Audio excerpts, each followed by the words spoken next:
What up, y'all? Welcome to episode 51 of What's Up, Cuzzo podcast with your two favorite cousins. We got Melly in the building. Yo, yo, yo, what up? What it is, what it do? We chilling over here, man. And No we doubt. got the one and only Marco in the building. What up, what up, what up? What's up, y'all? How y'all been, man? How was your week so far? How was your week, Cuzzo? Um, how was the week? It was a week. I sometimes when you get into holiday seasons, you kind of like fly through certain weeks and you just kind of want to get through them. Right. So it's just kind of like, all right, this is the week before Christmas. You School is out. You're just trying to get through it. But yeah, it wasn't bad. How about yours? I was. It was pretty cool until today. Today was everything hit all at one time. So. It bees that way. It does be that way sometimes. Hmm. But it's all good though. We back, man, for another episode, 51 episodes in the books. And yeah, man, we got some things to talk about because things have happened. You already know, and as always, things will happen every single day. So that's why we get to come Absolutely. on here and play. Absolutely. We get to talk about it. So, Mm-hmm. let's see. So we'll start off on a lighter note. This is something I wanted to throw in there as a throw in topic. So we'll run it real quick and see. Uh-oh. I'm not ready yet. There we go. Now I'm ready. Where is it at? Oh, here we go. Was that auto tune? Yeah, you know what I'm saying? Hey, I'm working on my. Working Yeah, on Yes, your album? flying taxis could launch soon in South Florida. Yes, you heard me right. Flying taxis. This map shows what the infrastructure to support those taxis would look like all around South Florida. CBS News Miami's Nakaya Carrero shows us what the future of getting around will look like with this new technology. It's something straight out of the Jetsons, an all-electric air taxi. I spoke to the man behind the project who says the goal is to bypass traffic and save time getting to all the South Florida hotspots like Hard Rock Stadium. What you are seeing flying around is known as the Midnight Aircraft. It's also an electric air taxi and what some believe is a solution to South Florida's chaotic traffic. Think Miami Beach all the way up to West Palm Beach, connecting Miami, Fort Lauderdale, Boca, West Palm Beach all together, and really try to help people get around much easier. Adam Goldstein, the founder and CEO of Archer Aviation, says it's specifically designed to fly around urban areas. Used to replace trips on the ground in cars that take 60 to 90 minutes with flights that can take 5 to 10 minutes. The sleek silver and black electric vertical landing aircraft would be piloted and can sit up to 4 passengers while traveling 150 miles per hour. Goldstein says it could travel as far as 100 miles away from the initial takeoff location. Historically, helicopters have been reserved for the very few, but these aircrafts are designed to be much more simple from a mechanical perspective, and so the maintenance can be much lower, the uptime can be much higher, which allows us to offer at a price that's just much more reasonable, so it can be a mass use product. The Midnight Electric aircraft is in its final stages of the certification process with the FAA. So ultimately, we need the federal government through the FAA to grant us what's called a type certificate, which allows us to start flying, not just in the country, but ultimately all over the world. And so we're deep into that process. The plan is to have the air taxis launched and flying by next summer. In Coconut Grove, Nakaya Carrero, CBS News, Miami. You getting on? Thank you, Nakai. Hold on, let me see her again. Let me see. Nakaya Carrero, CBS. You're not bad, Nakaya. Yeah, Nakaya. Okay, that's what's up. So, Cuzzo, I guess I'll share first. unless you, okay, cool. So yeah, this is something that have been talked about, you know, during the time I've been growing up, we've been growing up, I should say. They said, oh, by 2000, we all gonna have flying vehicles. Like we all gonna be in the air. You know what I mean? We've seen those futuristic movies as well, where vehicles are flying. You're able to actually fly, not just you know in the world, in the United States of America, or in you know, man, I just had a brain fart right there. Not just in the United States of America, but also you're able to fly across, you know, interstellar basically travel. So you see where like the movie Running Man, it was like early '90s, '80s movie where you saw people flying across country and across um, different worlds. So they would travel to Mars and all kind of different places like that. But anyway, I think it's interesting because we did talk about a story also that this same company brought up about using those same type of vehicles during the Olympics. So this is actually a perfect time to test this out and to see how things will work. If this thing goes, the way it's supposed to go. They said they're waiting on some back end stuff, some licensing to get done, so they could actually uh, take this to production and actually start using these things. I think something like this is going to look crazy. Imagine looking up in the air and you have all these vehicles flying there. I don't know what that will look like, but I think it's a good idea that to help alleviate traffic, especially in California, all the traffic that we see, on the streets. But I don't know. I could be wrong, but I'm always into innovation and always looking to see things that advance us and that things that move us forward and that move the needle for us. And so I mean I'm here for it. I look forward to seeing this come to fruition.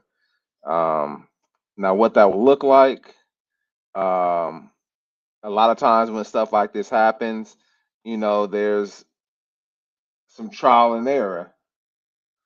So hopefully they get all the kinks out, um, which I'm sure they will. And I think this also makes more jobs available.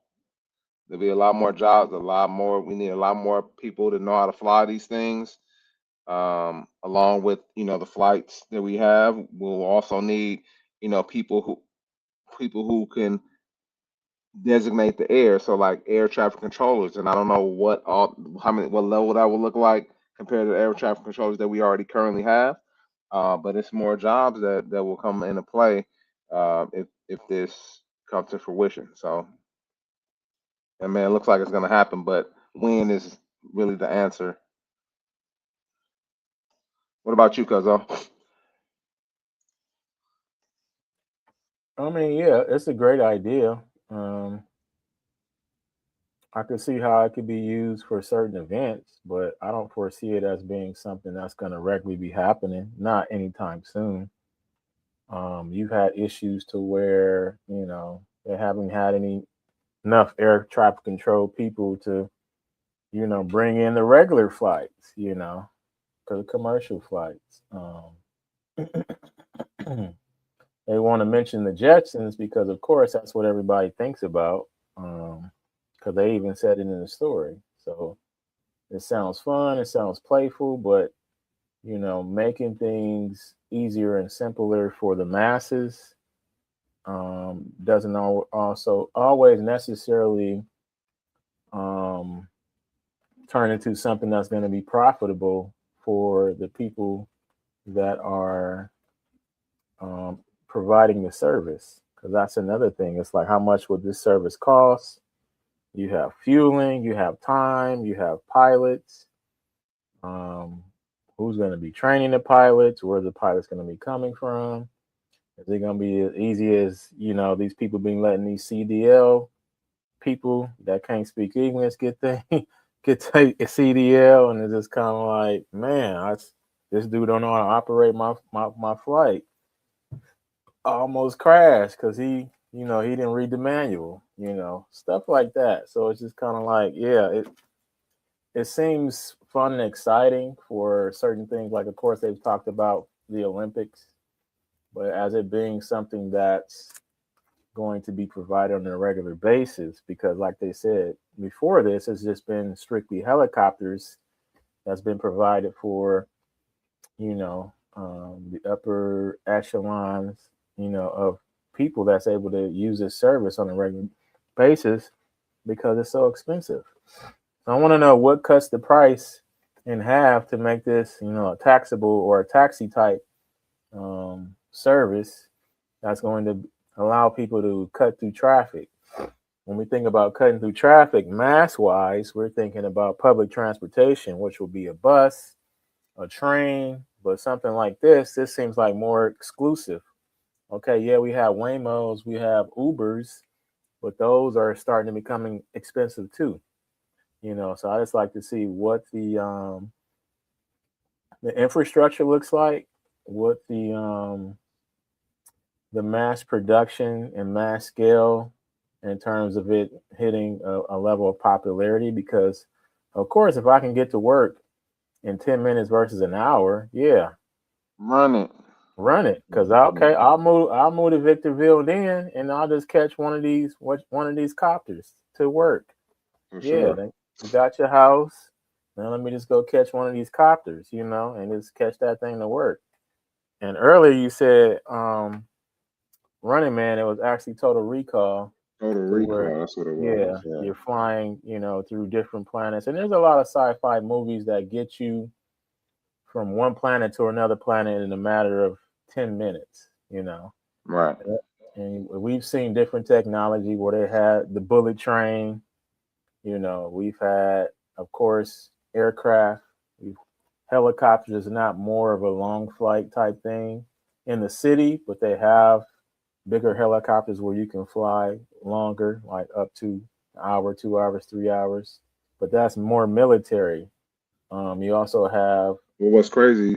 Sorry to cut you off, but no, you you're said good. bullet train. Bullet train actually does exist in Hmm. some places, Right. but not here. I don't. I It does. heard it. It I, exists here. It I does heard. exist I here. heard in California they were trying to build one, but Yeah. I don't think that panned out. They Just was saying, yeah. they was supposed to be building it. We was supposed to be getting to Vegas, man, in an hour or 2 hours. Hour and a half. And your boy, My boy now. Huh? Okay. yeah, Yeah, yeah. your boy Ponzi scheme, Ponzi scheme. Hey, you done disappeared on us. Hey, man. Hey, I Your don't. I boy, don't know what that's about, man. I don't know what happened with that one. yeah. I didn't see none of it. Uh, he's like all that work disappeared. So it's just kind of like, okay, um, or fact that funding disappeared. So where did it go? You Right. know, if this is the budget and this is what it takes to create the project, now where's the funding for that project? But that's another story. But yeah, just cut this finishing up my point here in terms of this being something that could be, available to the masses. It just remains to be seen. As I said before, it just looks like it'd be stuff that's like special events. Um, Olympics is where they're going to be able to really test it out, because that's where I heard it first.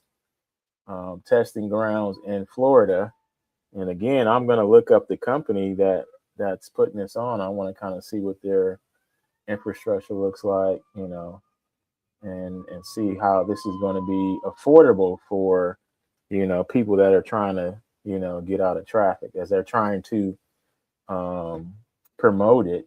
Yeah, I don't see it.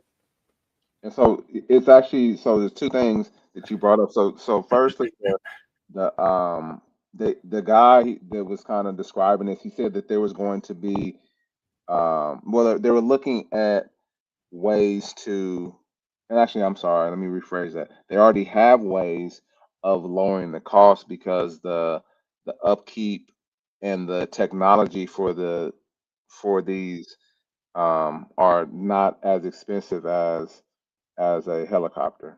So Hmm. I'm not the technician, so I don't really know. But it's actually the same company that we talked about doing it for the Olympics. The same company. So when you get a chance, Acre. Archer Aviation is the name of the company, and I was trying to get some like information. I know they use like a VTOL system, kind of like the helicopter does, where they propel up. So they don't need a runway to take off. Um, and then it seats 4 people. Things like that. So it sounds like that they have a plan to make the cost lower and not expensive. So it can be something. Now how inexpensive that is, we don't know yet, and I don't think we'll know until they roll these things out. And it looks like uh, this might be the test bed for the Olympics. So they get it rolling in Miami, and it's like boom, okay, we have this plan done. And I don't know if you know about this the Hawthorne Airport. Uh, if I'm not mistaken, that company also bought the Hawthorne, or someone bought the Hawthorne Airport for travel and things like that for Mm-hmm. the Olympics. Mm-hmm. So I think the plans are coming together, Mm-hmm. and we'll just have to keep an eye on this as it continues to progress. Yeah, it Mm-hmm. looks like they kind of have some of the stuff together already. Yeah, they're just tying up some loose ends. And let me see. Time headed with it. While a timeline near 2027 has been discussed, the final certification for FAA is still ongoing, and this represents a completely new class of aircraft. Okay, so I think that's where they're at. Right. So Yep. I get that, but I'm just saying, just thinking about mass transit, like Mhm. how many of these things are going to be needed to be in the air, you know, to Right. service the community or the public at large. It looked like one of those movies with a gang of drones in the air. Mm-hmm. Yeah, Right. we'll see. We'll see. We'll see. I mean, all we could do is, wait and see what they come up with. But on to the next one. Speaking of uh, new technology, this is not as new, but we've seen Waymo become more and more prevalent out in these streets, and a lot more people using Waymo more than Uber. But let's take a look at. Let me see. Yeah, I'm sharing the right one. Cool. Sorry about that. New tonight, a frightening discovery inside a driverless Waymo vehicle, raising serious questions about safety. An LA woman expecting an empty robo-ride instead found a man hiding in the car. Fox 11's Mm. Matthew Seedorf live tonight with this bizarre incident. Matthew. Yeah, Phil, this is a strange one. Imagine you order a robo taxi, it's supposed to be empty, and then finding a man in the back. Are you in the trunk? The new video adding fuel to a nationwide debate over driverless taxis. Why are you in it? A Los Angeles woman expecting an empty self-driving Waymo ride instead finds a stranger in the trunk. They just put me in here. Who put you in? The what? The people. His explanation only adding to the confusion right before police arrived to the scene near MacArthur Park. That's crazy. Officers say no arrests were made because technically no crime was committed. No crime. So, huh? Okay. Waymo I'm needs to confused. really check on their cameras because that's a safety hazard. Waymo. Just last week, another Waymo car in Los Angeles blew straight through a police standoff. What the is that Waymo doing? Officers with guns drawn and a suspect on the ground as the driverless taxi just keeps rolling with a passenger in the back. Across the country, more than 3,000 Waymo vehicles are currently under recall after a software issue allowed the cars to drive past school buses with stop signs out. I just want to know why was he in the trunk? That's what we're all wondering. That's what we all want to know. Why was he in the trunk? I'll let you run that, Cuzzo. What you think? I mean, hey, it's one of those things that seems odd, but it could happen. You know, maybe he was servicing the vehicle or cleaning the trunk. Who knows? I don't know why he was in the trunk. Maybe he was signing in the trunk. Maybe he was asleep. This was a warm spot. It's like, man, I'm gonna just ride back here, man. You know, get some sleep. They'll never know I'm back here. you know. So it's one of those things to where there's gonna be certain situations that happen that they're gonna have to continue to develop and update to um, kind of cut through some of those barriers that they didn't kind of see. Like, okay, somebody's back here. Is the Waymo still going to be put in service? Will they still drive? Can they notice someone in the vehicle if the vehicle is not supposed to be in service? I mean, many different things. I'm pretty sure in certain situations, like, okay, somebody's laying on the ground and there's guns over here. Don't drive that way or stop, you know. So it's like some of these things, yeah, a robot is not going to notice, you know. We all have the inclusion of AI and those things happening, but until it gets to a point to where, you know, we have these situations that they don't program the vehicle to notice, then you may have some of these issues, you know, and they're going to continue to happen. So everyone's making it a big deal. I get it. It's a safety issue, but good thing you noticed it and you didn't get in there. Okay. He's in there. Call the police and figure out why, and you move on. So this could be another hit piece to where, like, yeah, man, let's get rid of these Waymos. These are not safe, you know. So it could be that too. We don't want these Waymos. They're cutting in on my turf, man. Uber, Lyft, Hey, yeah, they cut on our turf. yeah, I think the days are numbered though for for Ubers and Lyft. And I didn't even look. He said 3,000 are being recalled. Mm-hmm. So how many are actually out there?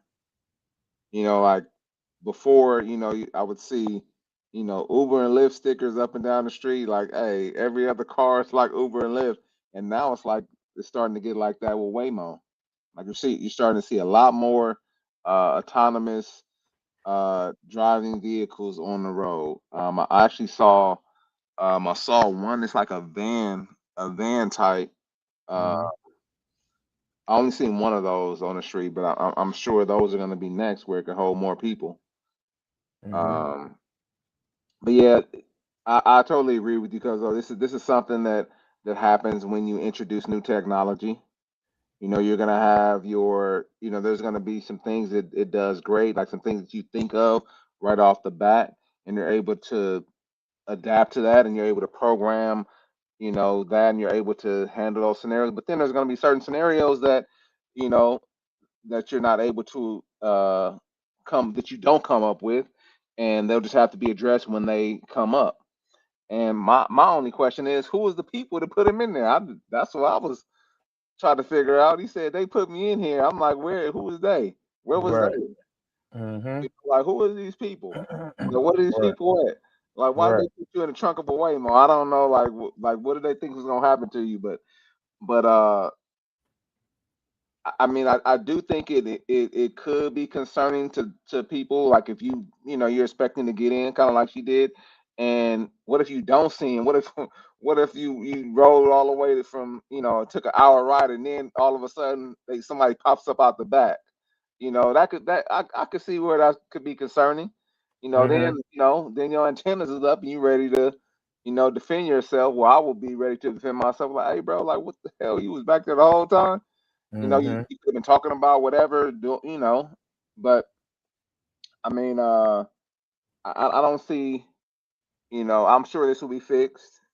I've actually heard them say that they're gonna, address this through, programming, and they just brought up that there was an issue, with why the vehicles are recalled because they were driving past stop signs on school buses. So I could see it's something that is a thing right now, and hopefully, it doesn't. Things like this are addressing it doesn't happen in the future. So, I mean, I still don't plan on riding in one.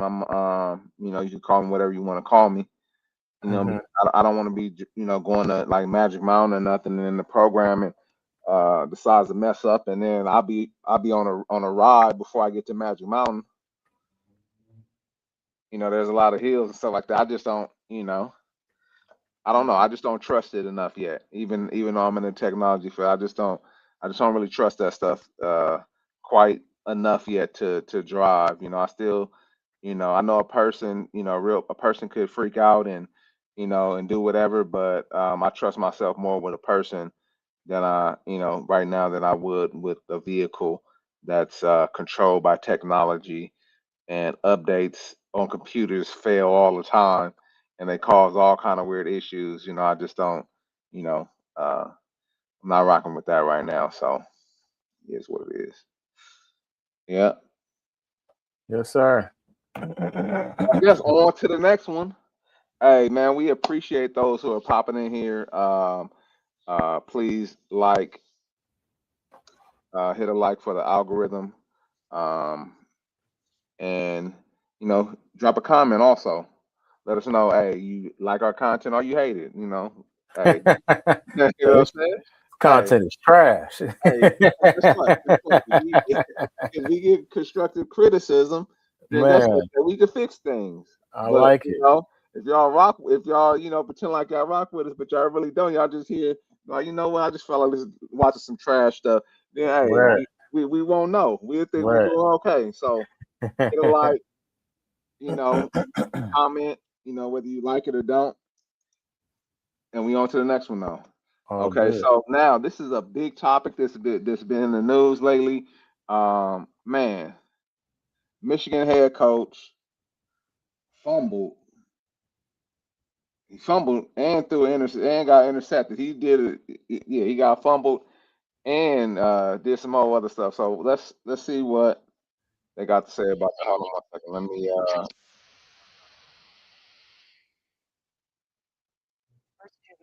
all right, here we go. Share this tab and go.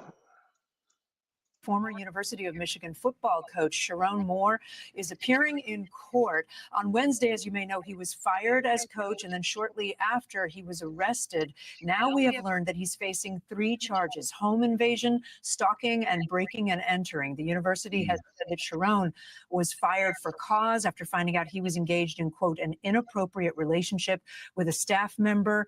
We are looking at his first court appearance. Let's listen in. In light of the factual scenario that gives rise to these charges, my best understanding from a thorough review of the police report and as much body-worn camera as I've had an opportunity to review is that I understand that our victim broke up. They had an intimate relationship for a number of years, defendant and victim, that our victim broke up with this defendant on Monday morning early, that there continued to be defendant making numerous phone calls and sending numerous texts from that time moving forward that she did not answer, did not respond to, and did not want. That eventually she presented herself to the University of Michigan, cooperated in some form of investigation there. As we all now know, defendant was at some point on Wednesday afternoon fired from his employment. He then, at some point soon thereafter, came to her apartment in the address that is alleged in the complaint, barged his way into that apartment, immediately then proceeded to a kitchen drawer, grabbed several butter knives and a pair of kitchen scissors, and began to threaten his own life. I'm going to kill myself. I'm going to make you watch. My blood is on your hands. You ruined my life. And a series of very, very threatening, intimidating, terrifying, quite frankly, statements and behaviors there in that apartment. It was only then, Your Honor, when the victim, she called her attorney and then at some point indicated she was going to call the police, and then he left. And so, Your Honor, while I understand that there isn't evidence to suggest that he directly threatened the victim with any of those implements that I've indicated, the totality of the behavior is highly threatening and highly intimidating. She was terrorized, Your Honor. Have you guys seen Orange is the New Black? Oh no. The Netflix show, have you heard of it? Man. Okay, now it makes sense. Yeah. Yeah, I was wondering why they had my boy in there looking like Hannibal Lecter. I'm like, what did he do? Just sitting there. Tried to bite somebody in. Right. So he tried to kill himself with a butter knife. That's wild work right That, there. that that is what I was in the head. Yeah. Like, he grabbed multiple butter knives. Maybe you need more than one to do This the job. I don't know. this dude tried to Edward Scissorhands himself or something. That's crazy. Okay. All right. So it makes more sense as to why he got put in jail. Because initially, when we looked at this story to put on the show today, I was like, okay, you got caught in an inappropriate relationship, but how does that get you fired and put in jail? Right. So you pulled up on her and you barged your way in and tried to kill yourself in her apartment. So um yeah, it's unfortunate that this gentleman finds himself in this predicament. It's unfortunate that it just so happens to be someone that looks like us, because it just kind of seems that lately these are the stories that get highlighted and elevated more frequently than others, per se. I don't know if it's just the algorithm we own. That's just what I'm guessing and looking at. And I kind of seen someone else say something similar to it, but I can kind of look at both sides and understand the argument as to why do you have to speak about these things when it's someone that looks like us, but when it's someone that looks like someone else, they their stories don't get highlighted or put in a certain light. And I don't agree with that part of it in terms of this or that, or who looks like what. What's right is right, what's wrong is wrong. But we do understand that certain things are at play when we look at societal ties. When I mean societal ties, it's like how the game is played. How people want you to view this individual, view that individual, and it takes the light off other people. Oh man, we got one. Look at this. Hmm. This group of people does this too. It's not just us. We're not the only sick ones. But I tell people, certain tendencies and certain things are learned, by being associated with individuals. So some people might have think like, okay, you're getting a chance and an opportunity at an institution or a job, and then you might think, okay, yeah, I have the same type of opportunities and powers that this individual have, and it may not be the actual truth. And unfortunately, if it's a policy thing, which I'm pretty sure it is, if you had a relationship with a staff member, a lot of times they tell you, yeah, that's not part of our policy. That's not something that you should do. So I'm pretty sure that he was upset that they found out about that. So then that caused him to have some type of emotional dysphoria, to where he wanted to kind of end everything, because I believe this individual was married too with kids. He is So married. it's like, okay, Are you choppy over there? you have one of the best. Yeah, can you hear me now? Yeah, it's kind of choppy. You keep going in and out though. I Go don't ahead. know why. Can Yeah, you hear me? you appear to be good right now. Okay, but yeah, so yeah, one of the best jobs in the country, you know, and you have one job, not to mess it up, not to put yourself in a predicament to where it makes it easy for them to say, see, I told you that wasn't a good idea. Or, see, I told you this wasn't the individual or the man for the job, you know. Or, hey, this is the perfect guy to take the fall, for this when this comes up, you know. So luckily or unluckily, he did it to himself, by involving yourself with a staff member, and then they break it off, and then you get upset, and then try to go over there and butter yourself to death. And She must have had that good something. I don't know if it was, you know. I don't even think it was that. I just think it was, if we're going to end this, then let's keep this between us. Maybe I'm thinking. I don't know. I don't know why he went over there, and did all the extra stuff. Especially if you married, that's wild work right there. Like you married with kids, Right. and I'm about to go over here and do all of this. I'm about to lose my job and go to jail. The crazy thing is that the lady looked damn near close to like his wife looked. They both look about the same. Both, good white women, you know what I'm saying? And, White. yeah, and they blonde hair, you know what I'm saying? I guess he liked what he liked. You know what I'm saying? I'm not, I'm saying I don't have no problem. You know what I'm saying? What was that who was that said? I think it was E40. Say anybody can get it, you know what I'm saying? Apparently, so I don't really have a problem with his choices as it relates to the type of women that he wants to date, that he wants to be with. But you married, and I heard a lot of different conversations about this, and the main thing is, the conversation that came was like, oh, people do this because they don't think they're gonna get caught. I don't know. Like it's some level of deception there and some level of knowing that you could potentially get caught. That's the issue. You know what I'm saying? Like some people think, oh, you know what?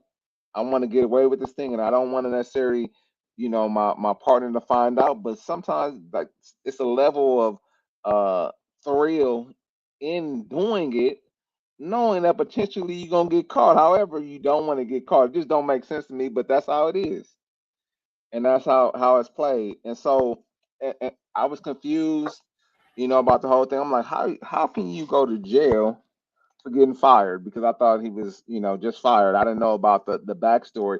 But now hearing what happened, hearing that, you know, uh, there was some internal investigation going on. She basically stabbed him in the back. So he was like, you stabbed me in the back with a butter knife, so I'm gonna stab myself. That's what happened. So there was an internal investigation going on. I don't know. We'll probably find out more of what that looked like. But basically, she helped with the internal investigation to get him up out of there. And you helped her pretty much. You helped her, do it. Like whatever this relationship y'all had, y'all broke it off, and you married, bro. You gotta let it go. Like it is what it is. You got to let it go. You put yourself out there. You know what I'm saying? You stepped on your own toe, and you left the bag on the table too. And guess what? People gonna say, "Oh, he still should get that money." Nah, they got a clause in the contract, brother, sister, that if something like this happened, you're not gonna get paid. He was getting 30 million over 5 years. This was his second year coaching. They had a pretty good record, 9-3 record. Um, but that's done now.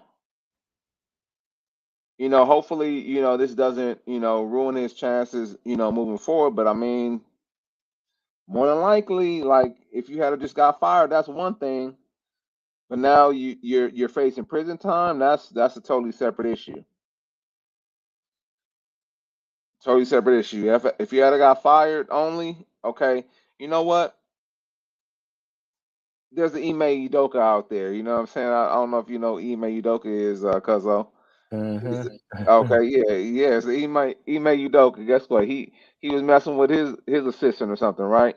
They fired Boston fired him. Guess what? He made more money, but he didn't go over to her house and crash out.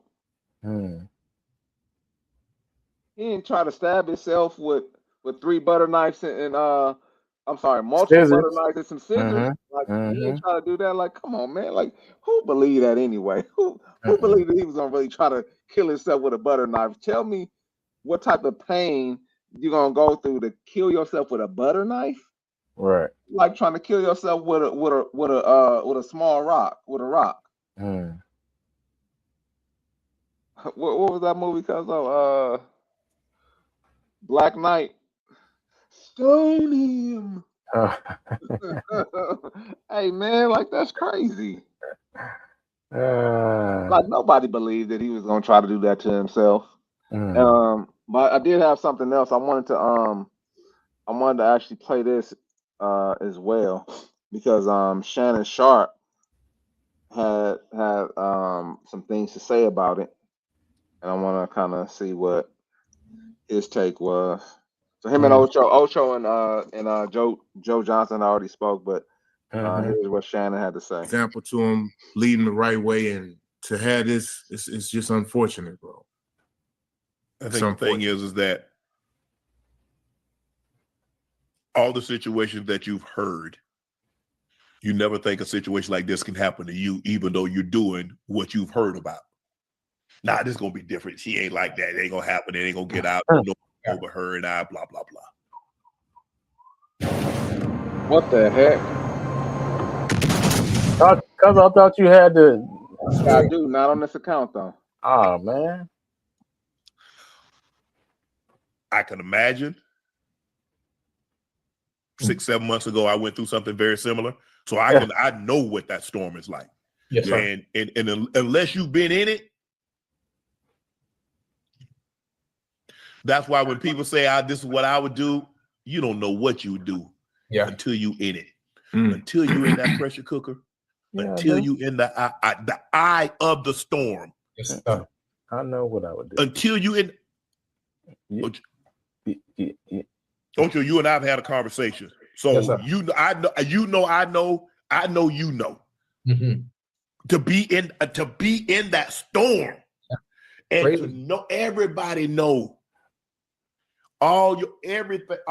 everything that you worked your entire life for. You feel it like it's crumbling right before your eyes. You gone. Yeah. And the only people that's gonna be there, it's gonna be a select few. It's gonna be a select few. That's the hardest part. I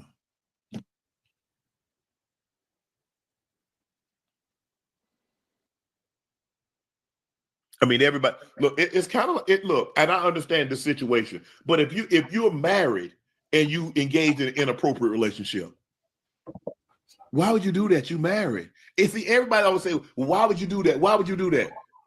Well, if you thought you was gonna get caught, if you thought something.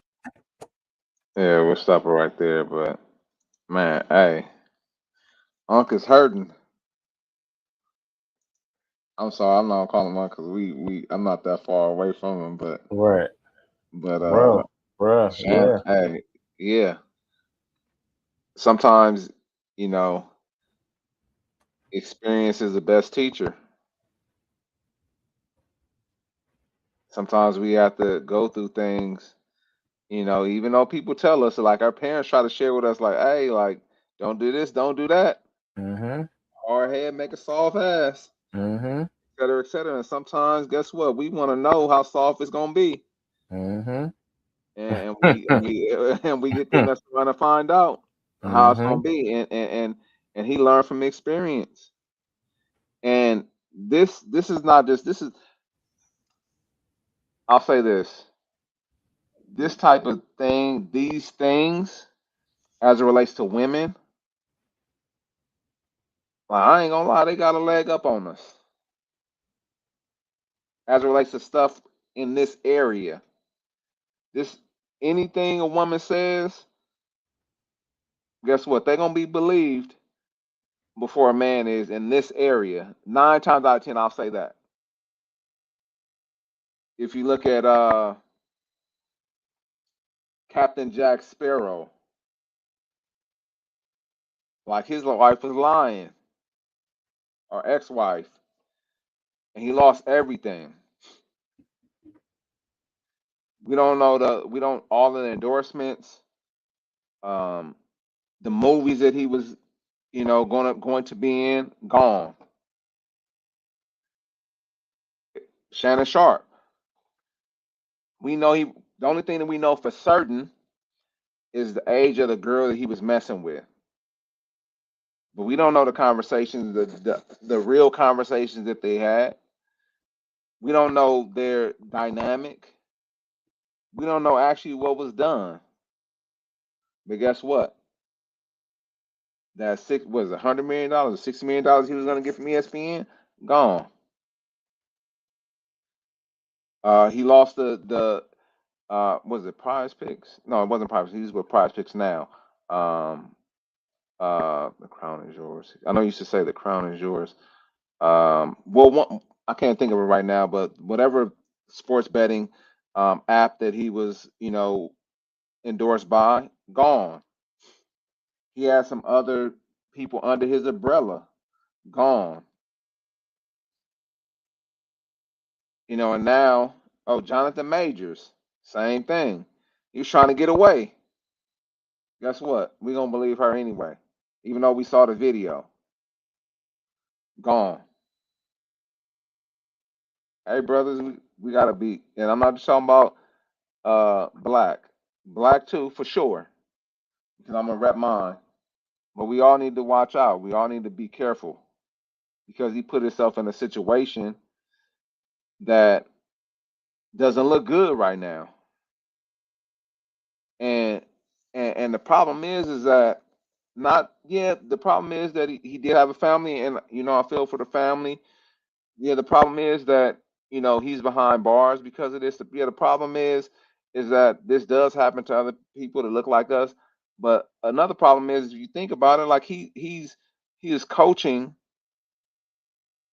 men or young men or boys that are going to be young men and go out into this world and going to move on to the next level. And now they look at their coach, the person that they look to lead them every day, and now he's behind bars. I mean, for some of them, it'll be a learning experience. Hopefully that it shows them what not to do when they get in positions of power, or just period. Um, but that's tough scenario to be in. And Shannon, like I said, man, he's speaking from experience because, like he said, he's been through this, and you know, um, that experience will teach you. It'll learn you, as some people would say. Mm, yeah, no doubt. I mean, it's unfortunate that, you know, the people that he's coach is going to see this. They're going to make their own, they're going to make up their own mind about everything that's happened. But for him to go over there and say what he's going to kill himself and everything, I know he felt kind of desperate. I'm pretty sure he wasn't going to kill himself because they got him in that white suit. I think he like on a 72-hour hold, a mental evaluation. So he kind of bought himself, I guess, some sympathy, maybe. I don't know. But to kind of play that card is, insanity or, temporary insanity.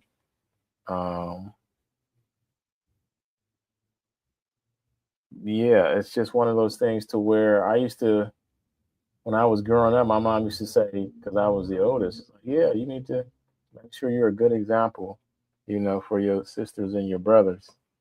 And then as I got older, going through my trials and tribulations, she would tell me, say, yeah, everybody's, watching you and you doing this and you doing that. So I used to think, well, yeah, you could either be an example of what to do or what not to do.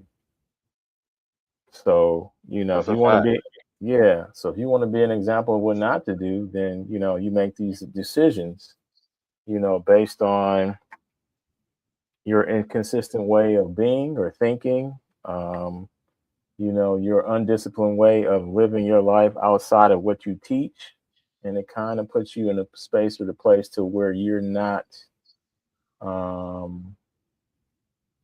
disciplined individual or you can call it a hypocrite, or you can call it weak-minded, or you can call it your ego got the best of you.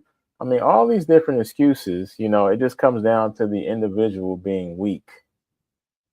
Because if you say you are who you say you are, and you're telling these young men to be this and that, so they can go out and do what they're supposed to do, why are you not the same way? Are you just playing a role to make the money? A lot of us are doing or being people in jobs so we can make money. But once we leave that job, we turn into a whole different purpose. Turn up. Turn up. It's Friday. Let's get it.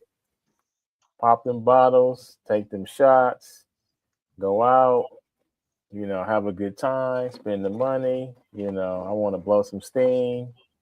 He might have just been feeling himself, or she might have just been, in a position to where it's like, oh yeah, they know how to latch onto the most successful ones.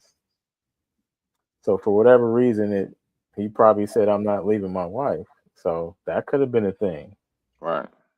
Like, yeah, you just a jump off. We at the office. That's it. Oh, is that what it is? Okay. Got him caught up. So yeah, man. Shouts out to the brother, man. Hopefully he'll get through it, and get on with his life and change and be better for it. Right. And I don't know what the dynamic was with him and his wife, because there could be a whole lot of different things involved in that. It could have been married but separated, and I don't know. I didn't hear any of that information, so this is like just me talking. It's all alleged, it's all speculation because I don't know. Um, but in those situations, man, as soon as you do something, you put yourself at a disadvantage. As soon as you do something like this, I should say, as soon as you start it, you put yourself at a disadvantage, especially if that person is um, the person that you mess with or that you deal with, they're at a lower level or status than you are. And actually, I looked it up online to see like what was the Michigan codes of ethics as it relates to relationships, and it said that yeah, they have a clause in there where you can't have sexual or you can't have that they basically frown upon sexual encounters with people that you work with, especially if they're if you're at a higher level than they are, because now that puts the university at a disadvantage. The university puts you in a certain position, for you to be the head and to lead and to, and you have a lot of responsibility, and so that puts the university at a real disadvantage. But some, we'll have to see how this plays out. I mean, I would just say, man, we got to be careful out here, man, in these streets.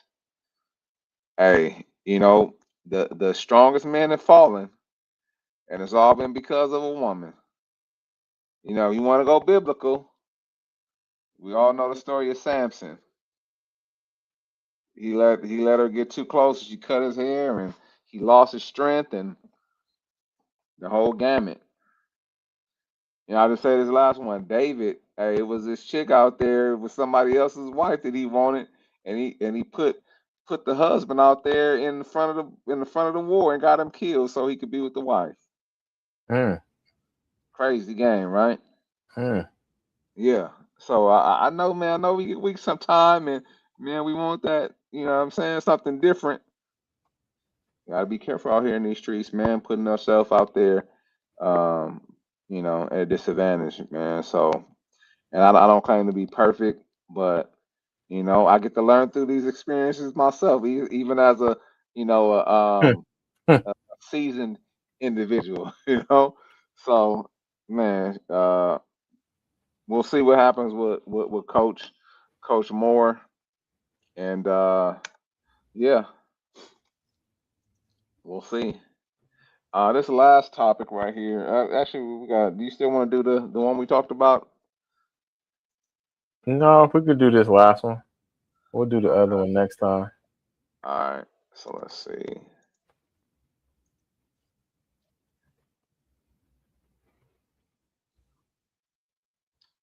So her reports, and actually, you kind of put me on the radar just because of that. Uh, What's there it is like for older hold Americans? on. What the heck happened? Okay, that as the years pass, there's more and more people over the age of 80 that are still working, which is crazy. Like, I do not want to be working when I'm 80 years old. I want to be chilling, you know what I'm saying? Maybe have the grandkids by, you know, my goal is to be able to, not have to wear diapers and all that stuff, watching the, football game, basketball game, whatever the case is, and just, enjoying life, enjoying the rest of the life that I have, I do not want to be out there greeting nobody at the front door at Walmart. You know what I'm saying? Hey, I'll be a bad greeter, man. Hey, shit. I don't want to be here, man. I definitely don't want you, man. Get up out of here. I What you don't, doing yeah. here? Yeah, hey, I don't care what you got. Get out of here. have a terrible day. I don't, I Right, don't exactly. yeah, but anyway, let me run Mhm. this, man. Uh what are we doing here, Marco? There we go. Americans who are still working at 80 years What's it like for older Americans who are still working at 80 years old? Since April, I've spoken to almost 200 Americans working past 80 for a series we called 80 over 80. In interviews, these workers shared their many motivations for continuing to work, such as financial necessity and rediscovering their purpose. Many of the workers I interviewed didn't plan to work into their 80s, let alone still be alive. The series also reported for the first time that thousands of people in their 80s and 90s still work in risky professions such as construction and truck driving, and a few dozen have lost their lives at work in recent years. The series uncovered flaws in the social safety net for those healthy enough to continue working into their 80s but not wealthy enough to retire. Researchers told me that workplaces have much more to do to support their aging workers, such as providing safer working conditions, establishing more robust retirement planning networks, and providing necessary health benefits for workers of all ages. Read more of our coverage from our 80 over 80 series at businessinsider.com. All right. 80 over 80. It's tough, man. Um,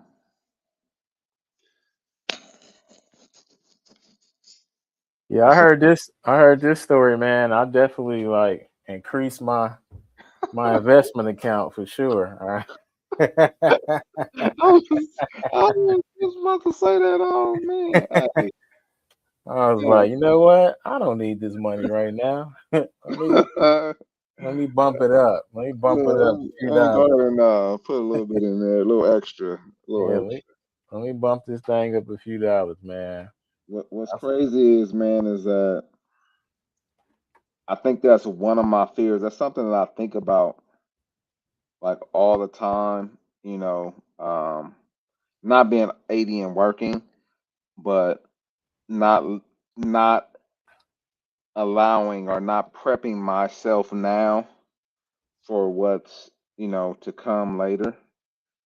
Um, because I have a mindset that I'm not gonna work, when I'm 80 years old. But the Marco now has to properly prepare so he can take care of the Marco later. And I don't, and I know there's some instances where people have family and stuff like that taking care of them. They put the burden on their kids, and yes, I call it a burden because it is. You know what I'm saying? Like when you get to a certain age, it's like you're dealing with the individual who's a child, pretty much. Like they set in their ways. Like a child. Guess what? They gonna do what they want to do. Hey, stop doing that. Hey, they gonna do it, but you can't tell an 80-year-old, hey, stop doing that most of the time. They gonna say what they want to say. You have kids. Guess what, Mama? Why she look like that? Hey, then when they get older, they say what they want to say. Anyway, that's who my mom be in the store, and she be saying stuff loud, like like the person could hear you. Like what are you doing? Like you have me here fighting. You know what Right. I'm saying? Right. And and then also like depending on their health, status, you could, some people are actually bathing their parents, or older family member, and doing all those things, dressing them and things like that. So, I mean, I don't want to put that type of burden on my kids, so I want to prepare myself, for when I am older, so things can flow. And I mean, this is unfortunate, some of the things that he listed, like finances. We there's people out there who they say that they live the American dream, until they retire and they're on a strict budget, and then property tax gets higher. And I know this is one scenario, but property tax gets higher, then their budget, so their budget increase. I mean, I'm sorry, their budget need has to increase, but they don't have the extra funds, so they have to go out there and get a job. There's a lot of different scenarios like that that come up for people that things are not planned out and they're stuck. And so all things, these are some of the things that we have to consider, when we get older, because we're not going to be young forever. Yeah, absolutely. I agree with a lot of some of the stuff you said. And the truth in the matter is, circumstances for a lot of these people was unforeseen, unfortunately. Meaning, if they were working when they were younger, they probably were working in the job they thought they was going to work for a long time, or they might have had a pension or a 401. They thought that was going to take care of them in their latter years. Because we've heard stories of the crashes, 2008, and all these different things that have had to where a lot of people have lost their 401s through jobs that they was working through, and the crashes that's happened. So there's a lot of these things that people thought, basically I would be okay if I just sit my money here and then keep working. So as that happens, you don't really see. But where people get to do better with that is learn from that and make adjustments as you go along. There's always going to be wins and losses because that's the name of the game. But what you want to do is win more than you lose, or try not to win or try not to lose as much as you lost, and you want to gain much, much more, because that's just part of it. So I was joking when I said, yeah, I bump up my investment account, but that's one of the things that I've always told myself. That as you progress and you start to make more money, just act like that money ain't there and just invest it, because it'll be much more later.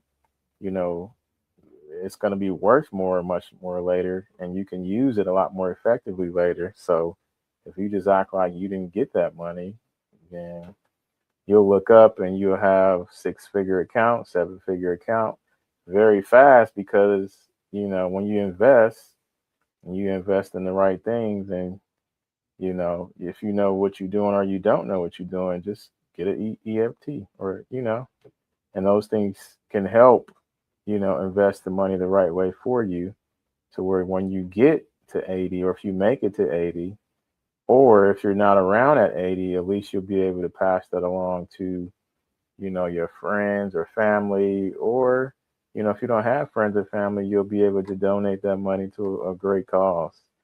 Not none of these cancerous situations, or these American Red Cross, because yeah, they take your money. They don't put that money anywhere really.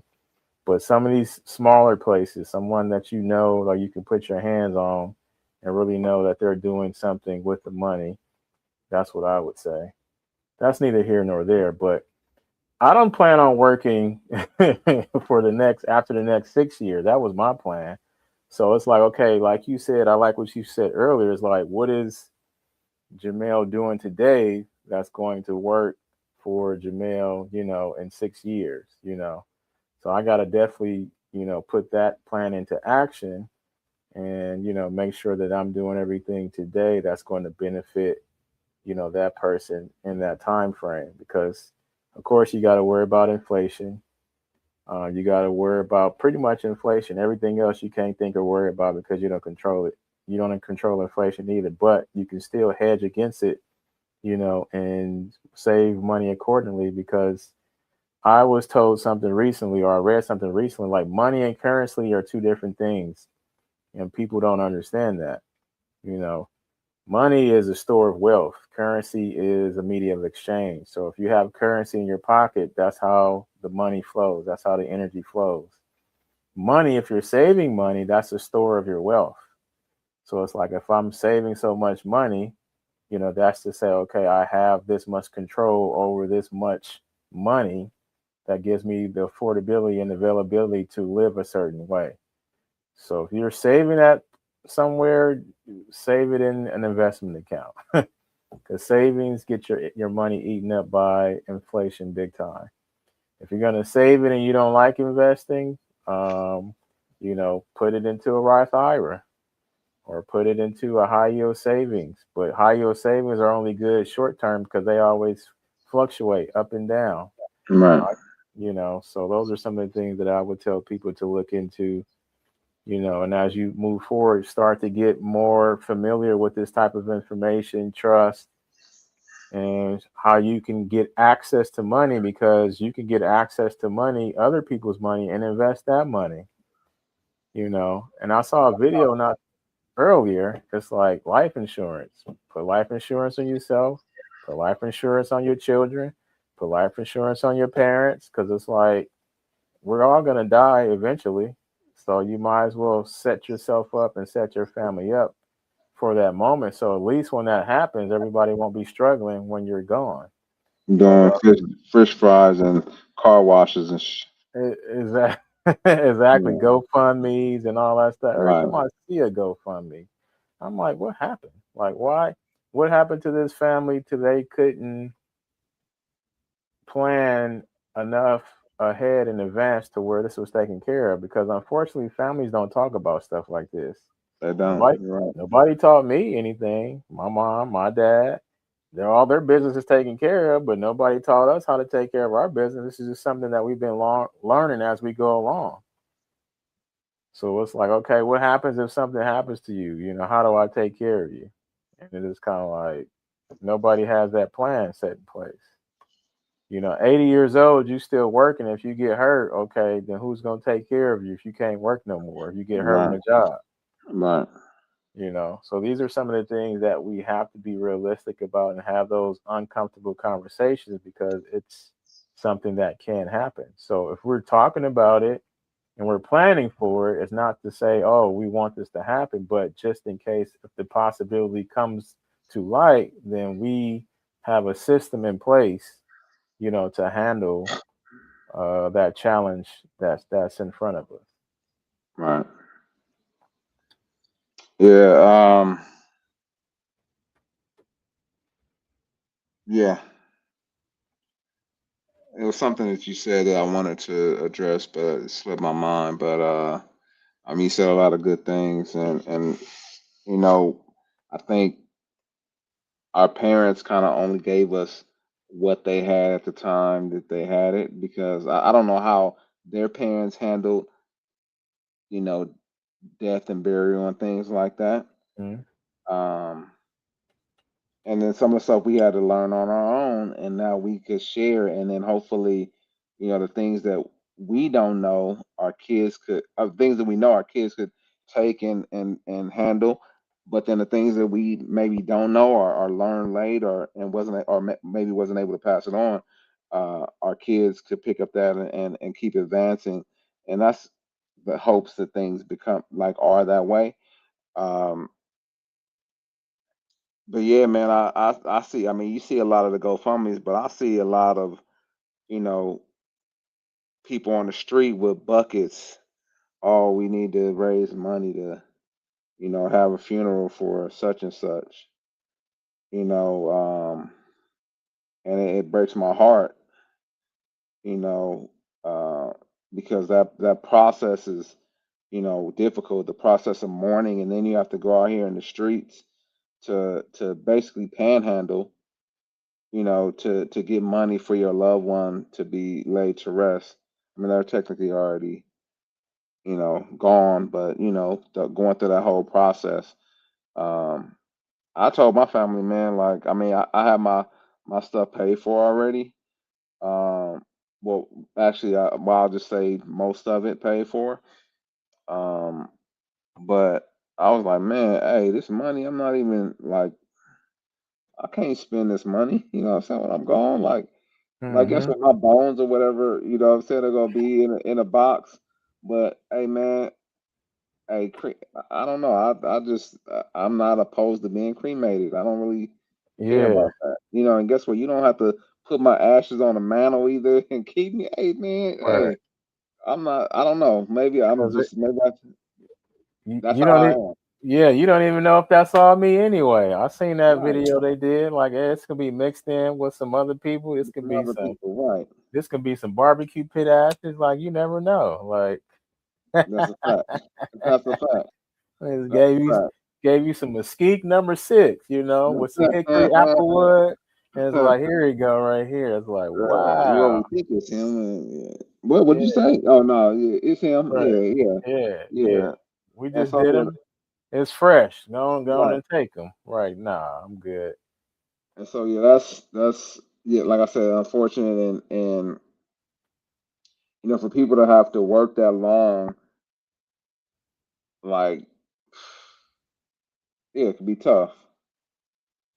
And a lot of times, those people are lonely. Those are people that they just want to have a conversation with you. They may not have a lot of family, or their family don't talk to their family, and things like that. That could be tough. And I don't want that to be.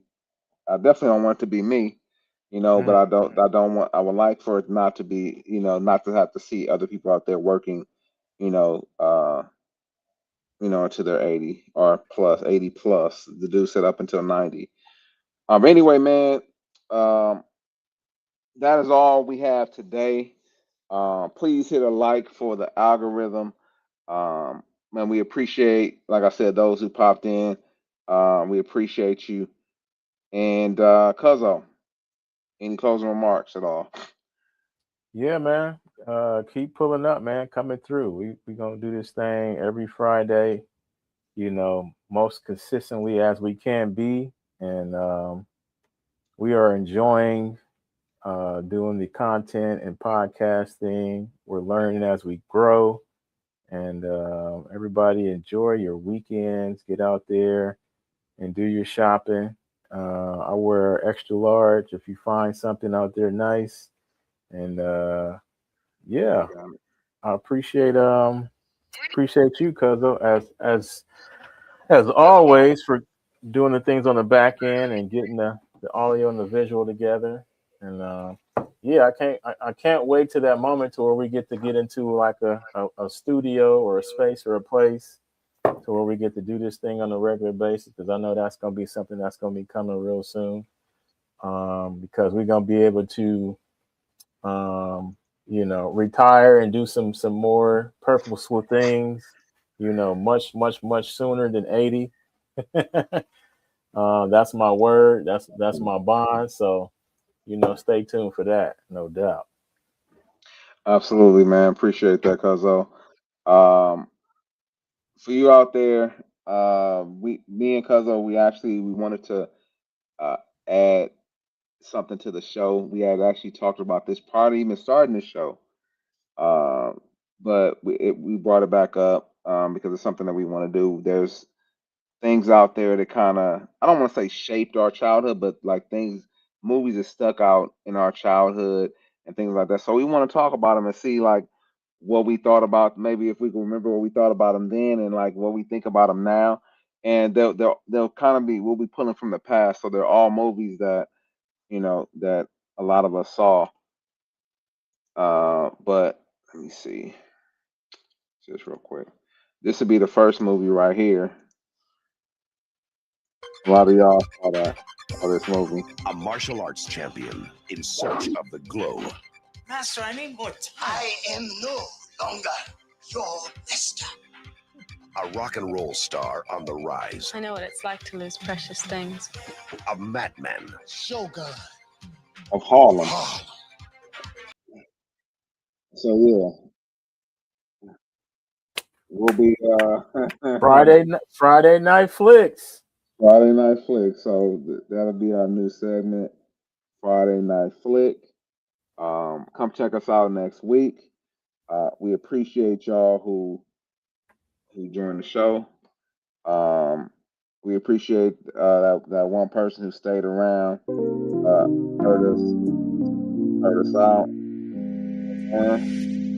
Episode 51 of What's Up Cosmo Podcast. 5-1. Hey, don't fumble.